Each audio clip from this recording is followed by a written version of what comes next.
कक्षा 10वीं विषय विज्ञान 22 फरवरी का बोर्ड पेपर है विज्ञान का। इसमें मैं 1 अंक 2 अंक 3 अंक 4 अंक सारे वीडियो बना रहा हूँ। तो ये 2 अंक के प्रश्न हैं और इम्पॉर्टेंट प्रश्न हैं, इनकी तैयारी करके जाइएगा। अधिकतर यही प्रश्न पूछे जाते हैं। आपके पास समय हो तो और एक्स्ट्रा प्रश्न भी पढ़ सकते हैं, पर इनको तो अच्छे से तैयार करना ही है। चलिए देखते हैं एक तरफ से प्रश्नों को। तो यहाँ सबसे पहला प्रश्न है, वायु में जलाने के से पूर्व मैग्नीशियम रिबन को साफ क्यों किया जाता है? तो मैग्नीशियम रिबन के ऊपर एक धुंधली मैग्नीशियम ऑक्साइड परत जमा हो जाती है या जम जाती है। यह परत मैग्नीशियम को ऑक्सीजन से क्रिया करने से रोकती है। अतः वायु में जलाने से पूर्व मैग्नीशियम रिबन को साफ किया जाता है। इसके बाद देखिए अगला क्वेश्चन है, निम्नलिखित रासायनिक अभिक्रियाओं के लिए संतुलित समीकरण लिखिए।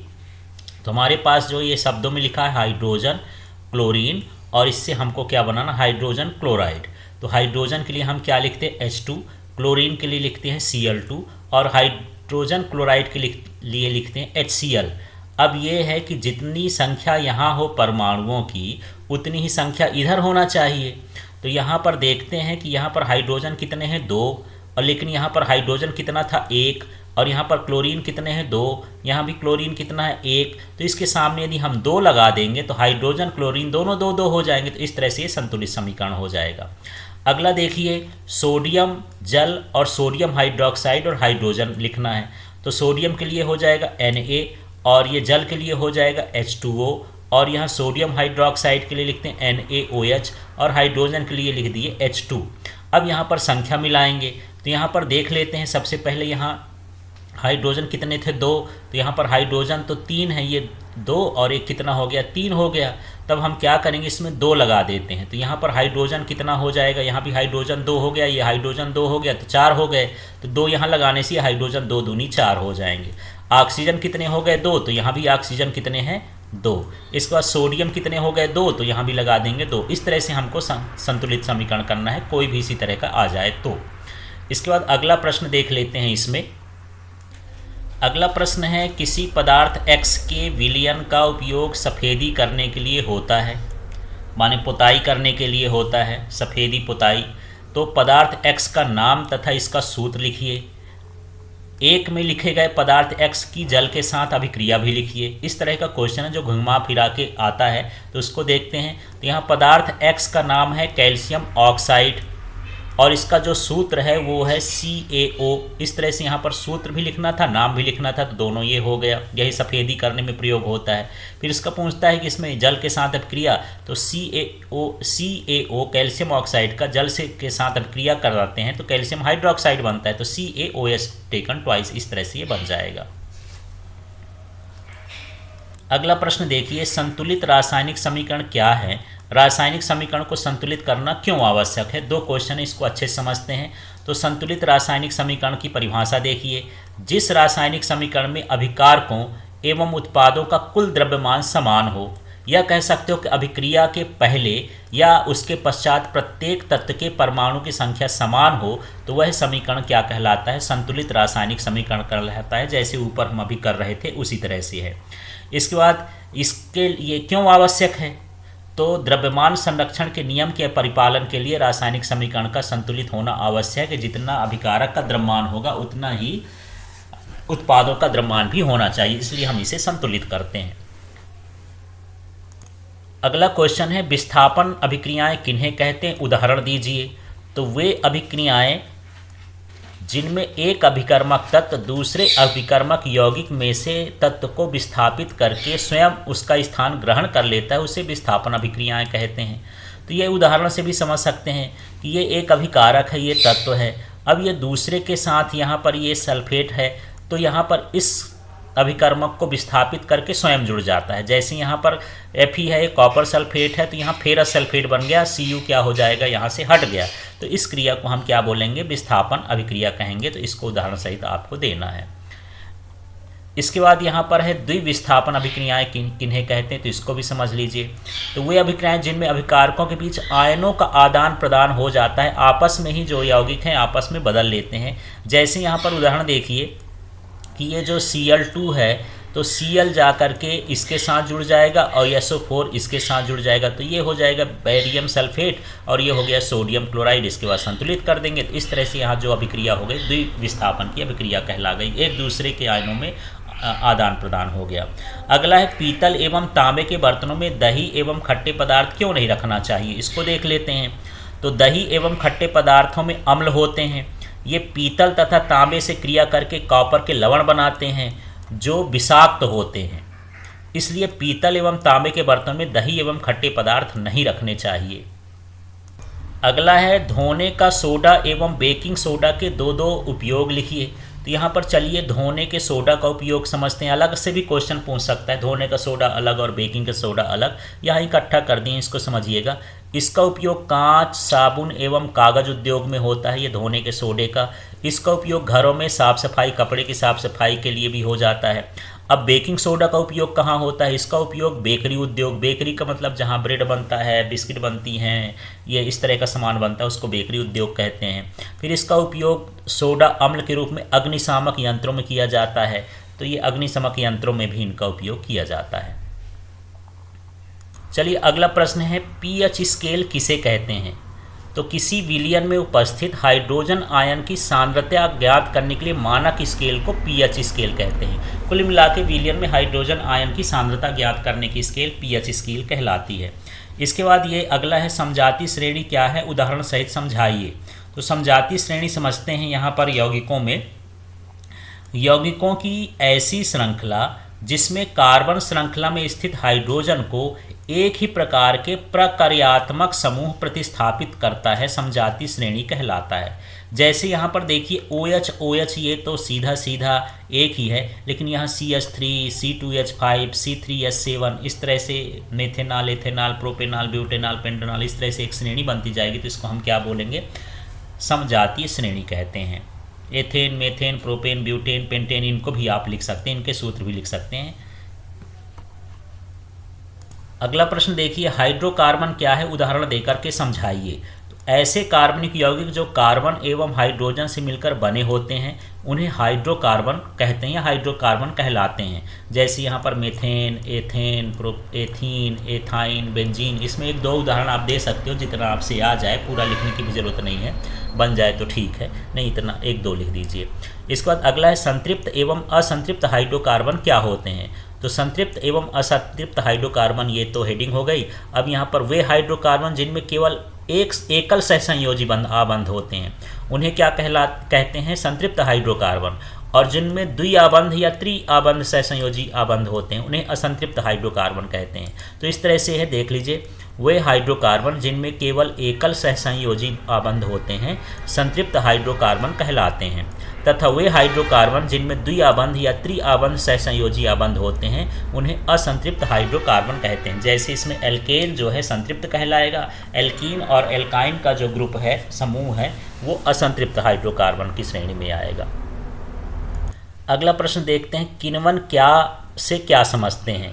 तो किण्वन को देखते हैं क्या है, वे रासायनिक अभिक्रियाएं जिनमें जटिल कार्बनिक यौगिक एंजाइम की उपस्थिति में धीरे धीरे सरल कार्बनिक यौगिकों में अपघटित हो जाता है, इस घटना को हम क्या कहते हैं, किण्वन कहते हैं।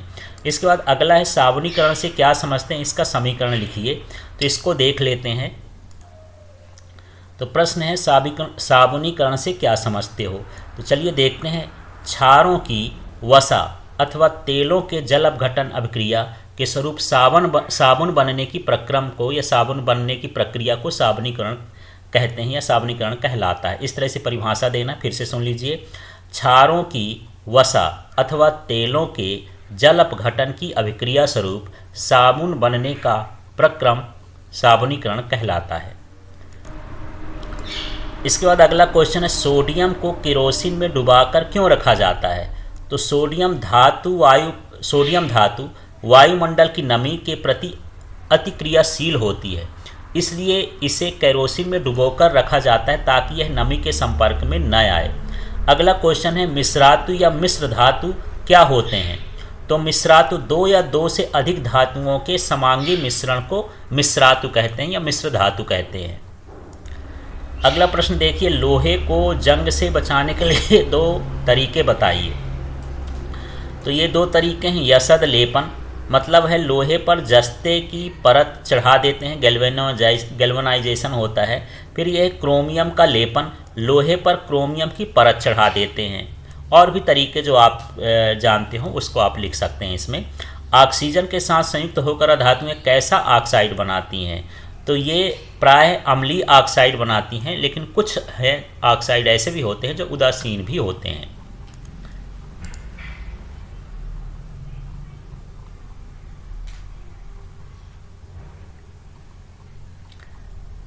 अगला प्रश्न देखिए, अपरूपता से क्या समझते हैं? कार्बन के दो प्रमुख अपर रूपों के नाम लिखिए।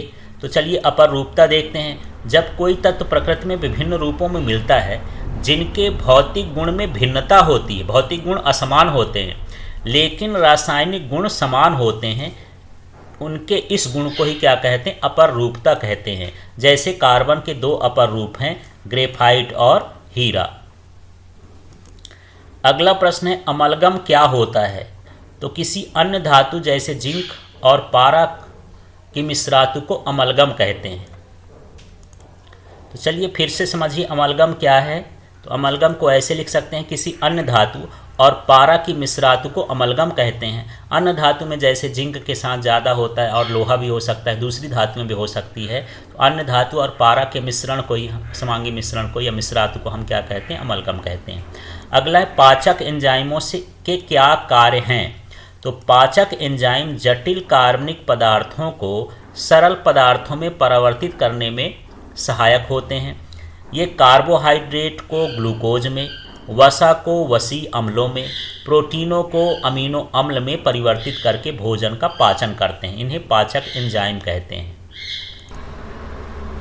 पचे हुए भोजन को अवशोषित करने के लिए क्षुद्रांत को कैसे अभिकल्पित किया गया? तो इसको देखते हैं। क्षुद्रांत की आंतरिक भित्ति पर अनेक अंगुली जैसे प्रवर्ध होते हैं जिन्हें दीर्घरोम कहते हैं। ये अवशोषण का सतही क्षेत्रफल बढ़ा देते हैं तथा दीर्घरोमों में रुधिर वाहिकाओं को बहुतायत होती है जो पचे हुए भोजन को अवशोषण कर लेते हैं। तो जब हम छोटी आंत के अंदर देखते हैं तो इस तरह की संरचना होती है, इस तरह की ये अंगुलाकार प्रवर्ध बन जाते हैं जिनसे इनका क्षेत्रफल बढ़ जाता है। तो जो पचा हुआ भोजन होता है आसानी से इसमें अवशोषित हो जाता है। इस तरह से इसकी संरचना बनाई गई है। इसके बाद अगला है, मनुष्य में ऑक्सीजन एवं कार्बन डाइऑक्साइड का परिवहन कैसे होता है? तो मनुष्य में ऑक्सीजन एवं कार्बन डाइऑक्साइड का परिवहन मनुष्य के रक्त की लाल रक्त कणिकाओं में उपस्थित लाल वर्णक हीमोग्लोबिन द्वारा होता है। मस्तिष्क का कौन सा भाग शरीर की स्थिति तथा संतुलन का अनुरक्षण करता है? तो पश्च मस्तिष्क में स्थित भाग अनुमस्तिष्क शरीर की स्थिति तथा संतुलन का अनुरक्षण करता है। इसके बाद अगला है, सुषुम्ना मेरुरज्जु के दो प्रमुख कार्य लिख लीजिए। इसके दो नाम है, सुषुम्ना भी है, मेरुरज्जु भी है। तो देख लीजिए मेरुरज्जु के प्रमुख कार्य, मस्तिष्क से आने वाली प्रेरणाओं या संवेदनाओं का संवहन करना, प्रतिवर्ती क्रियाओं का समन्वय एवं नियंत्रण भी इसी के द्वारा होता है। अगला देखते हैं, द्विखंडन बहुखंडन से किस प्रकार भिन्न है? तो दोनों की परिभाषाएं यहाँ पर समझाना है। देखिए, द्विखंडन में एक कोशिका प्राय दो समान भागों में विभक्त होकर दो जीवों का जन्म देती है, तो ये द्विखंडन कहला गया। बहुखंडन में एक कोशिका अनेक संतति कोशिकाओं को एक साथ विखंडित होकर के अनेक जीवों का एक साथ जन्म देती है, तो उसे हम क्या कहते हैं? बहुखंडन कहते हैं। इसके बाद देख लेते हैं, अगला है कायिक प्रवर्धन। कृत्रिम रूप से पौधों के विभिन्न भागों रचनाओं से नवीन पौधे पैदा करने की प्रक्रिया को कायिक प्रवर्धन कहते हैं। कृत्रिम अलैंगिक जनन कहते हैं। जैसे गुलाब के कलम आप लोग लगाते हो उस तरह से। अगला है ये मुकुलन। तो देखिए मुकुलन क्या है? कुछ जीवों में उनके शरीर पर कुछ उभार उत्पन्न हो जाते हैं जो परिपक्व होने पर जीव से अलग होकर के नए जीव को जन्म देते हैं। जनन की यह प्रक्रिया मुकुलन या कलिकायन कहलाती है। इसके बाद अगला है, परागण किसे कहते हैं? तो पराग कोश से पराग कण का वर्तिकाग्र तक पहुंचना परागण कहलाता है। अगला क्वेश्चन, निषेचन किसे कहते हैं? नर युग्मक एवं मादा युग्मक का संयोग करना निषेचन कहलाता है। अगला है प्लेसेंटा क्या है। मादा के गर्भाशय में भ्रूण और मां के बीच संबंध स्थापित करने वाली विशेष संरचना या ऊतक को प्लेसेंटा कहते हैं। तो इस तरह से प्लेसेंटा की परिभाषा है। अगला है मेंडल के प्रभाविता के नियम को समझाइए। तो ये हेडिंग हो गई मेंडल के प्रभाविता के नियम। अब इसमें समझते हैं, जब विपरीत लक्षणों के एक जोड़े को ध्यान में रखकर क्रॉस कराया जाता है तो पहली पीढ़ी में केवल प्रभावी लक्षण ही दिखाई देते हैं। इसे प्रभाविता का नियम कहते हैं। अगला प्रश्न है, एक गोली दर्पण की वक्रता त्रिज्या 20 सेंटीमीटर है, इसकी फोकस दूरी क्या होगी। तो हमारे पास दिया है गोली दर्पण की वक्रता त्रिज्या r बराबर कितना 20 सेंटीमीटर। अब चूंकि फोकस दूरी बराबर f बराबर होता है r/2, r का मान 20 है तो 20/2 बराबर कितना हो गया 10 सेंटीमीटर। तो गोली दर्पण की अभीष्ट फोकस दूरी कितनी हो गई 10 सेंटीमीटर हो गई। अगला देखिए, किसी लेंस की एक डायप्टर क्षमता को परिभाषित कीजिए। तो लेंस की एक डायप्टर क्षमता क्या होती है, चलिए परिभाषा देखते हैं। यदि किसी उत्तल लेंस की फोकस दूरी 1 मीटर हो तथा उसकी लेंस की क्षमता 1 डायप्टर कहलाती है। यदि उत्तल लेंस की फोकस दूरी 1 मीटर हो तो उसके लेंस की क्षमता 1 डायप्टर कहलाती है। तो यही कहला जाएगी डायप्टर की परिभाषा। अगला प्रश्न देखिए, 2 मीटर फोकस दूरी वाले अवतल लेंस की क्षमता ज्ञात कीजिए। तो हमको दिया है अवतल लेंस की फोकस दूरी f बराबर -2। माइनस इसलिए लगाते हैं कि अवतल के लिए फोकस दूरी ऋणात्मक होती है। इसके बाद चूंकि लेंस की क्षमता का सूत्र होता है P बराबर 1/f मीटर में, 1/-2 हो गया, इसका भाग करेंगे तो -0.5 डायप्टर इसकी क्या हो जाएगी, क्षमता हो जाएगी। अगला प्रश्न है, अवतल दर्पण के उपयोग लिखिए। हालांकि ये 2 नंबर का है तो इसमें जो है 2 उपयोग लिख सकते हैं, पूरे 4 लिखने की आवश्यकता नहीं है। तो पहला ये है, परवलयाकार अवतल दर्पण को टार्च, सर्च लाइट तथा वाहनों के अग्रदीपों में शक्तिशाली समांतर किरण पुंज प्राप्त करने के लिए प्रयुक्त किया जाता है। अगला, नाक, कान, गला, दांत एवं आँख के परीक्षण के लिए चिकित्सकों द्वारा प्रयुक्त किया जाता है। सोलर भट्ठियों एवं सोलर कुकर में प्रकाश किरणों को केंद्रित करने में किया जाता है। हजामत का मतलब शेविंग करना या बाल बनाने के लिए इनका प्रयोग किया जाता है। इससे दाढ़ी का प्रतिबिंब क्या बनता है, बड़ा बनता है। अगला प्रश्न है, नेत्र की समंजन क्षमता से क्या अभिप्राय है। तो नेत्र की समंजन क्षमता देखिए, वस्तु का प्रतिबिंब रेटिना पर स्पष्ट बनाने के लिए नेत्र द्वारा नेत्र के लेंस की फोकस दूरी का समायोजन करने की क्षमता को नेत्र की समंजन क्षमता कहते हैं। तो वस्तु के अनुसार जो है नेत्र का लेंस अपने आप फोकस दूरी बदलता रहता है ताकि प्रतिबिंब जो है रेटिना पर स्पष्ट बने, इसे ही नेत्र की समंजन क्षमता कहते हैं। अब अगला क्वेश्चन है, तारे क्यों टिमटिमाते हैं। तो तारे पृथ्वी से बहुत अधिक दूरी पर स्थित होते हैं, अतः तारों से चलने वाला प्रकाश को वायुमंडल की विभिन्न परतों से होकर आना पड़ता है।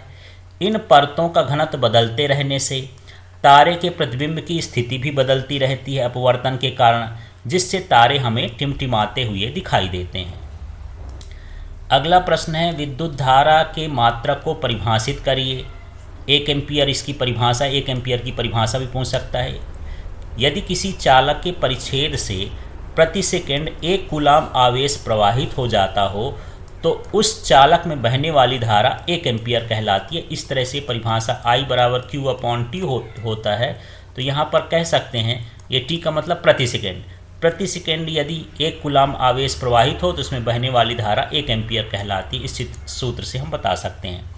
इसके बाद अगला है, विद्युत धारा किसे कहते हैं, इसका SI मात्रक लिखिए। तो आवेश प्रवाह की दर को विद्युत धारा कहते हैं, इसका SI मात्रक एम्पियर होता है। इसके बाद अगला क्वेश्चन है, विभवांतर किसे कहते हैं, इसका मात्रक SI मात्रक लिखिए। तो विद्युत क्षेत्र में एकांक धनावेश को एक बिंदु से दूसरे बिंदु तक लाने में किया गया कार्य उन बिंदुओं के बीच का विभवांतर कहलाता है। इसका SI मात्रक वोल्ट होता है। इसमें लिखना छूट गया है तो यहाँ पर SI मात्रक आपको क्या लिखना है, वोल्ट लिख लेना है। तो चलिए इसको देख लेते हैं, इसका SI मात्रक क्या हो गया, वोल्ट। अब अगला क्वेश्चन देख, ओम का नियम लिखिए। तो चलिए ओम का नियम देखते हैं। यदि चालक में भौतिक अवस्था में परिवर्तन ना हो, चलिए फिर से देखिए, यदि चालक की भौतिक अवस्था में परिवर्तन ना हो, या इसकी शर्त है, तो उसके सिरों के मध्य का विभवांतर उसमें प्रवाहित धारा के समानुपाती होता है। इसको सूत्र में ऐसे लिख सकते हैं, V प्रोपोर्शनल I। इसके बाद अगला क्वेश्चन, 1 किलोवाट घंटा अथवा विद्युत यूनिट से क्या समझते हैं? तो 1 किलोवाट घंटा को समझते हैं या फिर विद्युत यूनिट को। परिपथ में 1000 वाट का उपकरण 1 घंटे में जितनी विद्युत ऊर्जा व्यय करता है उसे 1 किलोवाट घंटा या 1 विद्युत यूनिट कहा जाता है। इसका मान जो होता है 3.6 × 10⁶ जूल होता है। अगला क्वेश्चन है, दो चुंबकीय क्षेत्र रेखाएं एक दूसरे को प्रच्छेद नहीं करती, क्यों? तो यहाँ पर दो चुंबकीय क्षेत्र रेखाएं अगर परस्पर प्रच्छेद करेंगी तो प्रच्छेद बिंदु पर विद्युत क्षेत्र की तीव्रता की 2 दिशाएं हो जाएंगी। चुंबकीय क्षेत्र की तीव्रता की 2 दिशाएं हो जाएंगी, जो कि संभव नहीं है या असंभव है, इसलिए ये एक दूसरे को प्रच्छेद नहीं करती हैं। अगला प्रश्न है, भूतापीय ऊर्जा क्या होती है? तो जब जल भूमि के अंदर तप्त स्थलों के संपर्क में आता है तो गर्म वाष्प के रूप में पृथ्वी से बाहर आता है। इस वाष्प की ऊर्जा का उपयोग विद्युत ऊर्जा उत्पन्न करने में किया जाता है।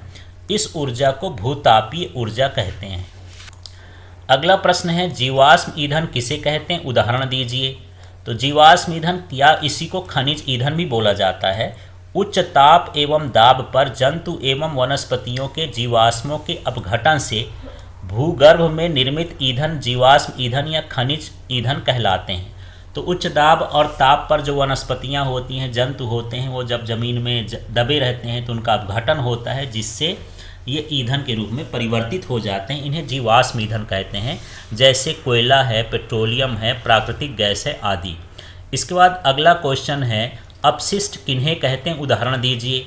तो उपयोग के बाद त्यागा गया पदार्थ जो वातावरण को प्रदूषित करता है उसे क्या कहते हैं? अपशिष्ट कहते हैं। जैसे घरेलू अपशिष्ट हो गया, कृषि अपशिष्ट हो गया, पॉलीथीन आदि, इस तरह के जो भी कचरा है उसका नाम दे सकते हैं आप यहाँ। अगला प्रश्न है, पारिस्थितिकी क्या है? पारिस्थितिकी तंत्र के प्रमुख घटक कौन कौन से हैं? तो विज्ञान की वह शाखा जिसमें पारिस्थितिकी तंत्र का अध्ययन किया जाता है पारिस्थितिकी कहलाती है।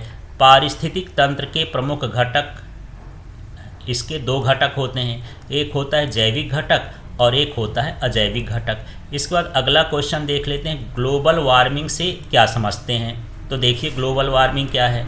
मानव के क्रियाकलापों के फलस्वरूप ग्रीन हाउस प्रभाव के कारण संपूर्ण पृथ्वी का तापमान बढ़कर सामान्य तापमान से अधिक हो रहा है।